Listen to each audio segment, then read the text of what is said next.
Hello everyone, in this video, I'm going to show you on how you can top up your Revolut account.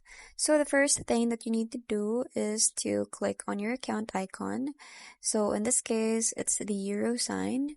So here after I click this, I can scroll down and I can click on add money directly from your bank account. So here it is going to ask me how much money I would like to add. So let's just say it's going to be 65 euro and I'm going to select easy bank transfer. And I'm also going to click on continue right here and I'm going to have the option to choose one of the banks in my country. Or I can also click other and I can enter these details when transferring money from my own bank account to my Revolut one.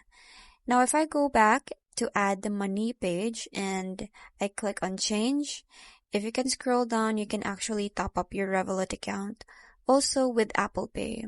So once again, you can simply enter the amount.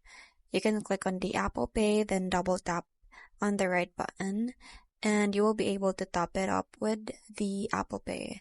And lastly, you can also top it up with a card.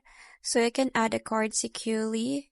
So you just have to enter your card details and you will be able to top up your Revolut account with your card. So that's pretty much it. I hope you find this video helpful. Thank you for watching and I'll see you in my next one. Bye!